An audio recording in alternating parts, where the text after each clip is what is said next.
विजय सिंह जी, ब्रजकिशोर सिंह जी, धर्मेंद्र जी, कृष्णा जी एवं अन्य साथी, मैं सबसे पहले इस सिलौंजा गांव के जो हमारे गार्जियन स्वरूप आकर के यहाँ बैठे हुए हैं उनको चरण स्पर्श करते हुए मैं अपनी बात शुरू करना चाहता हूँ।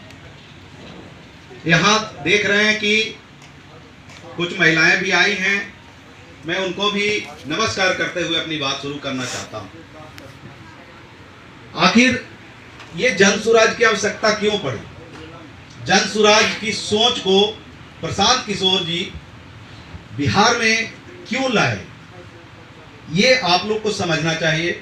हो सकता है कि आप लोग YouTube के माध्यम से, Facebook के माध्यम से, सोशल मीडिया के माध्यम से इनके बारे में जानते होंगे, लेकिन हम लोग यहाँ पूरे बिहार में 2 अक्टूबर 2022 से जन सुराज पद यात्रा पर है।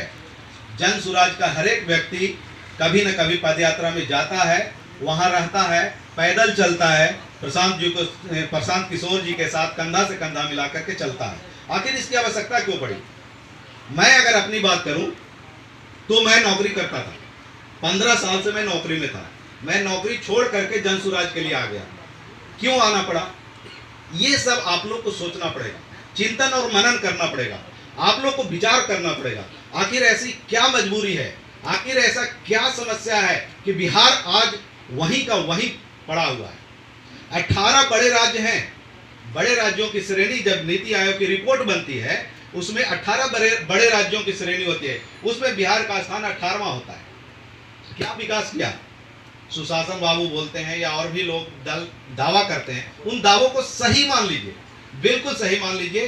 फिर भी बस एक सवाल अपने आप से पूछिए कि आज बिहार वहीं का वहीं क्यों है? 17वें 18वें पे क्यों बड़े राज्य की श्रेणी में आती है? फिर आप अगर पूरे राज्य की श्रेणी में देखेंगे तो 28वां नंबर पे आता है। क्यों? ऐसा क्या है?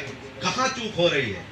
लोग बोलते हैं यहां इंडस्ट्री नहीं हो सकती, लेकिन ये बताइए इंडस्ट्री नहीं होने का कारण क्या बताते हैं? जो सत्ता में बैठे हुए लोग हैं वो बोलते हैं कि यहाँ समुद्र नहीं है, इसीलिए यहाँ यातायात के साधन का अभाव है, इसलिए यहाँ इंडस्ट्री लगाना नहीं चाहते। IT सेक्टर के लिए कौन सा समुद्र की जरूरत पड़ती है? और मध्य प्रदेश में कौन सा समुद्र है? चंडीगढ़ में कौन सा समुद्र है? बहुत से तेलंगाना में कहां समुद्र है? लेकिन वहां क्यों इंडस्ट्री है? गुजरात एक ऐसा राज्य है जहां हर एक साल समिट होता है, लाखों करोड़ों के इन्वेस्टर्स आते हैं, बिहार में क्यों नहीं आते? अगर शिक्षा की बात कीजिए, आज हर एक व्यक्ति यहां से बाहर जाने को मजबूर है, चाहे शिक्षा के लिए हो या रोजगार के लिए हो या कुछ के लिए। यहाँ होली और दिवाली में आने के लिए छुट्टी नहीं मिलती है। आप लोग सब यहाँ प्रत्यक्ष में बैठे हुए हैं, आप लोग महसूस किए होंगे अपने बच्चे के बारे में, अपने परिवार के बारे में, अपने रिश्तेदारों के बारे में कि उनको होली और दिवाली में आने के लिए छुट्टी नहीं मिलती है, और छुट्टी मिलती भी है तो ट्रेन में टिकट नहीं मिलती है।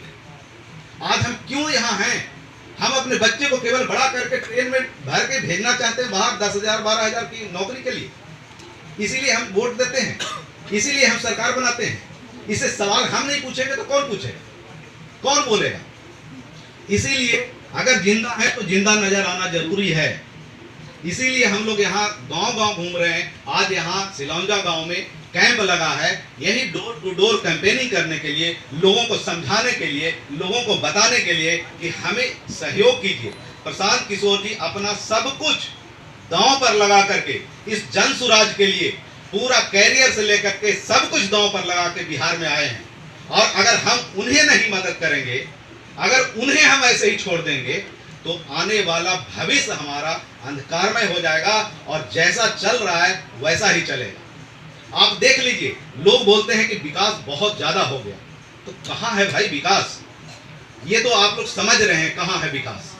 इसीलिए हम आपसे आग्रह करते हैं कि जन सुराज के कैंप को आवश्यकता है कि आप लोग को सहयोग करने की। आप लोग अगर सहयोग करेंगे, यहाँ के ग्रामीण, यहाँ के बच्चे, गया जिला के जो भी हैं, अगर सहयोग करेंगे तो हम जरूर एक दिन मुकाम पर पहुंचेंगे। किसानों की बात ले लीजिए, किसान तो हर एक पूरे बिहार किसान का ही राज्य माना जाता है।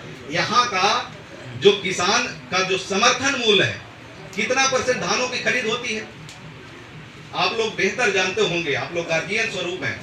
मात्र 14% धान की खरीद सरकारी रेट पर होती है। सरकारी रेट कितना है?